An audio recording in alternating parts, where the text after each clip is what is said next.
नमस्कार दोस्तों, मैं फिजा। स्वागत है आप सभी का 4 PM महाराष्ट्र में। दोस्तों, राम मंदिर चंदा चोरी को लेकर सियासी पारा हाई चल रहा है। सवाल उठ रहे हैं कि आखिर भाजपा राज में कैसे इतनी चोरी हो सकती है। हिंदुत्व पर सियासी रोटी सेकने वाली भाजपा आज राम मंदिर की चंदा के बाद बैकफुट पर नजर आ रही है। अयोध्या के राम मंदिर में श्रद्धालुओं के चढ़ावे की चोरी का मामला पिछले कुछ महीनों से देश भर में चर्चा का विषय बना हुआ है। लाखों भक्त अपनी आस्था के साथ नकदी, सोना, चांदी और अन्य चीजें भगवान राम के नाम पर चढ़ाते हैं, लेकिन कुछ लोगों ने उसी पवित्र चढ़ावे में सेंध लगा दी। विशेष जांच टीम यानी कि SIT ने अपनी अंतिम रिपोर्ट शासन को सौंप दी है। इस रिपोर्ट में ट्रस्ट के पूर्व महासचिव चंपत राय और पूर्व सदस्य अनिल मिश्रा को क्लीन चिट दे दी गई है। यानी जांच टीम ने इन दोनों को चोरी में सीधे शामिल नहीं पाया। रिपोर्ट अब ट्रस्ट को आगे की कार्रवाई के लिए भेज दी गई है। बता दें कि चंपत राय और अनिल मिश्रा ने मामले में जांच शुरू होने के बाद अपने पदों से इस्तीफा दे दिया था। इस्तीफे के बाद चंपत राय ने अयोध्या में 4 महीने की चतुर्मास साधना शुरू करने का फैसला किया था। वो 21 नवंबर तक अयोध्या में ही रहकर राम मंत्र का जाप और रामचरितमानस का पाठ करेंगे। वो रोज करीब 6 घंटे मौन रहकर साधना करते हैं। 7 जून से वो रामकोट स्थित तीर्थ क्षेत्र भवन में एकांतवास में हैं। लेकिन अब चढ़ावा चोरी मामले में SIT जांच में चंपत राय और अनिल मिश्रा को क्लीन चिट मिल गई है, जिसके बाद सियासी गलियारों में इसे लेकर भारी विरोध है। इस खबर के बाद आम आदमी पार्टी के सांसद संजय सिंह भड़क उठे हैं। उन्होंने जांच पर सवाल उठाते हुए और चढ़ावा चोरों का तीखा हमला बोला है। आपको बता दें कि यह पूरा मामला जून 2026 में सामने आया था। ट्रस्ट ने खुद अनियमितताओं की शिकायत की थी। सरकार ने 3 सदस्यीय SIT बनाई। जांच में CCTV फुटेज देखे गए। 27 अप्रैल से 5 जून तक यानी करीब 40-42 दिनों में लगभग 70 बार नकदी चोरी की घटनाएं कैमरे में कैद हुई। गिनती करने वाले कर्मचारी नोटों की गड्डियां कपड़ों में, जेब में या जूते में छिपाकर बाहर ले जाते दिखे थे। कुछ जगहों से सोने चांदी के गहने भी गायब होने की बात आई थी। 8 लोगों के खिलाफ FIR दर्ज हुई। ये सभी गिरफ्तार हो चुके हैं और जेल में हैं। इनके पास से करीब 80 लाख रुपए नगद भी बरामद हुए हैं। चंपत राय और अनिल मिश्रा ने नैतिक आधार पर इस्तीफा दे दिया था। दोनों से पूछताछ भी हुई, लेकिन SIT की फाइनल रिपोर्ट में इनके नाम आरोपियों में नहीं है। रिपोर्ट में ट्रस्ट और बैंक की व्यवस्था में बड़ी खामियां बताई गई। सुरक्षा नियम नहीं लागू हुए, जेब रहित यूनिफॉर्म नहीं दी गई, फुल चेक नहीं हुआ। बैंक के साथ समझौते में भी लचर व्यवस्था रही, लेकिन बड़े अधिकारियों पर सीधे चोरी का आरोप नहीं लगा। इसी रिपोर्ट के आने के बाद संजय सिंह ने तीखा हमला बोला। उन्होंने कहा कि यह जांच अधूरी है और पक्षपात पूर्ण लगती है। चढ़ावा चोरों को बचाने का खेल चल रहा है। संजय सिंह ने पहले भी कई बार इस मुद्दे पर आवाज उठाई थी। उन्होंने SIT को जमीन खरीद के दस्तावेज सौंपे थे। उनका आरोप था कि कुछ लोग सस्ती जमीन खरीदकर ट्रस्ट को महंगे दामों पर बेच रहे थे। एक जमीन 2 करोड़ में खरीदी गई और कुछ ही मिनटों बाद 18 करोड़ में बेच दी गई। दूसरी जमीन 9 करोड़ की थी, लेकिन 55 करोड़ में खरीदी गई। तीसरी 3 करोड़ की थी, जो कि 24 करोड़ में ली गई। इन सौदों में चंपत राय और अनिल मिश्रा के नाम गवाह या खरीदार के रूप में आए। संजय सिंह ने पूछा कि इतनी बड़ी हेराफेरी में सिर्फ छोटे कर्मचारी कैसे दोषी ठहरा दिए गए, बड़े लोग कैसे बच गए। संजय सिंह का कहना है कि भगवान राम के नाम पर इकट्ठा हुआ पैसा आम आदमी पार्टी की मेहनत और आस्था का है। गरीब से गरीब व्यक्ति भी अपनी कमाई का कुछ हिस्सा चढ़ावा देता है, लेकिन कुछ लोग उसी पैसे को अपनी जेब में ठूंस रहे हैं। ये सिर्फ चोरी की आस्था नहीं है, या फिर ये सिर्फ चोरी नहीं, आस्था के साथ धोखा है। उन्होंने कहा कि SIT रिपोर्ट में खामियां बताई गई, लेकिन जवाबदेही तय नहीं हुई। सुरक्षा व्यवस्था इतनी कमजोर कैसे रही कि 70 बार चोरी हो गई और किसी को पता भी नहीं चला।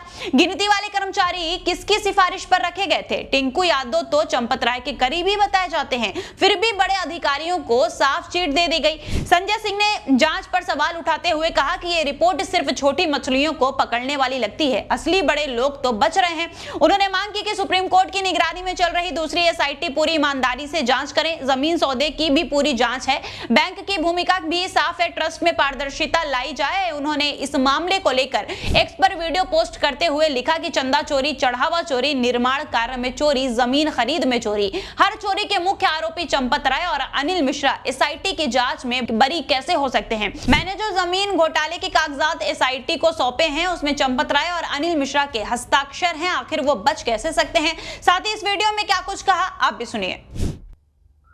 नमस्कार जैन साथियों, हिंदुस्तान दैनिक अखबार जो है उसमें खबर प्रकाशित हुई है कि चंपत राय और अनिल मिश्रा को SIT ने क्लीन चिट दे दिया है। यह खबर है हिंदुस्तान की। और इसी के बाद एक खबर है दैनिक जागरण की, जिसमें सुप्रीम कोर्ट कह रहा है SIT को कि आप जल्दी अपनी जांच पूरी करें और स्टेटस रिपोर्ट दें। यह 17 अगस्त की खबर है, दैनिक जागरण की खबर है, जिसमें माननीय सुप्रीम कोर्ट ने कहा है कि आप जल्दी अपनी जांच पूरी कीजिए और स्टेटस रिपोर्ट दीजिए।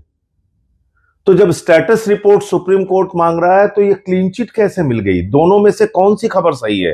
हिंदुस्तान की खबर सही है या दैनिक जागरण की खबर सही है? लेकिन मैं एक बात बहुत साफ तौर पे कहना चाहता हूं कि चंपत राय और अनिल मिश्रा कैसे बच सकते हैं? मैंने जो जमीन के कागजात एसआईटी को सौंपे हैं, जो पहली एसआईटी बनी थी, उसमें 13 दस्तावेज हमने सौंपा है और उस दस्तावेज में बहुत साफ तौर पे है कि 2 करोड़ की जमीन 5 मिनट के बाद 18.5 करोड़ में खरीदी गई और उसमें चंपत राय की हस्ताक्षर हैं। सारे जमीन के सौदों में चंपत राय के हस्ताक्षर हैं। वो चाहे 9 करोड़ की जमीन 55 करोड़ में खरीदी गई, वो चाहे 1 करोड़ 73 लाख की जमीन 24 करोड़ में खरीदी गई, या फिर 2 करोड़ की जमीन 18.5 करोड़ में खरीदी गई, या ऐसे तमाम दस्तावेज। और 13 दस्तावेज मेरे पास अभी और बाकी हैं, वो मैं एसआईटी को देना चाहता हूं। आप मुझे सुनिए, विवश मत कीजिए कि मैं सुप्रीम कोर्ट खुद से जाऊं और ये सारे कागजात वहां रखूं। कैसे आप चंपत राय और अनिल मिश्रा को क्लीन चिट दे सकते हैं? यही लोग तो मुख्य आरोपी हैं। ये इन्होंने ही चढ़ावा चोरी कराया, इन्होंने ही चंदा चोरी कराया, इन्होंने ही निर्माण कार्य में चोरी किया, इन्होंने ही जमीनों का घोटाला किया और क्लीन चिट मिल रही है इनको। ये तो बड़ी अजीब बात है। जो मुख्य आरोपी हैं चढ़ावा चोरी, चंदा चोरी, आभूषण चोरी, निर्माण चोरी के, उनको आप क्लीन चिट दे रहे हैं। प्रभु श्री राम के साथ आप धोखा कर रहे हैं। तो इसमें सच्चाई क्या है ये पूरा देश जानना चाहता है। और मैं कल ही लखनऊ में प्रेस कॉन्फ्रेंस करके ये सारे तथ्य फिर से एक बार रखूंगा और एसआईटी से मिलने का मैं समय मांगूंगा कि मुझे जल्द से जल्द समय दिया जाए। जो मेरे बाकी कागजात हैं उसको लेकर और उसकी जांच शुरू की जाए, और जो पहले के कागजात हैं उसकी जांच में क्या हुआ हमें भी बताया जाए। जय हिंद। कुल मिलाकर दोस्तों ये मामला सिर्फ अयोध्या तक सीमित नहीं है, पूरे देश के राम भक्तों की भावनाओं से जुड़ा है। मंदिर निर्माण के लिए करोड़ों रुपए चंदा आया, श्रद्धालु दूर दूर से आए, लेकिन अंदरूनी घोटालों ने आस्था के ठेस पहुंचा दी। इसी को लेकर इस विपक्ष और जनता का कहना है कि चढ़ावा चोरों पर सख्त कार्रवाई होनी चाहिए। चाहे कोई कितना भी बड़ा हो, कानून सबके लिए बराबर है। अगर छोटी भूमिका वाले लोग जेल में हैं तो जिन्होंने व्यवस्था की कमजोरी बिठाई या नजरअंदाज की, उन पर भी सवाल उठने चाहिए। एसआईटी रिपोर्ट में कहा गया कि चंपत राय और अनिल मिश्रा की कोई आपराधिक भूमिका नहीं मिली, लेकिन संजय सिंह मानते हैं कि नैतिक जिम्मेदारी तो बनती है। ट्रस्ट के मुखिया होने के नाते उन्हें पूरी निगरानी रखनी चाहिए थी। बार बार ऑडिट में खामियां बताई गई लेकिन सुधार नहीं हुए। नतीजा यह हुआ कि चोरी होती रही। अब रिपोर्ट आ गई है तो ट्रस्ट को तुरंत सुधार करने चाहिए, नई व्यवस्था लगे, पेशेवर लोग रखे गए, रोजाना हिसाब किताब हो। खैर, इस मामले को लेकर आपकी क्या राय है आप हमें कमेंट में जरूर बताइएगा। मिलते हैं आपसे अगली वीडियो में, तब तक के लिए नमस्कार, हमें इजाजत दीजिए। धन्यवाद।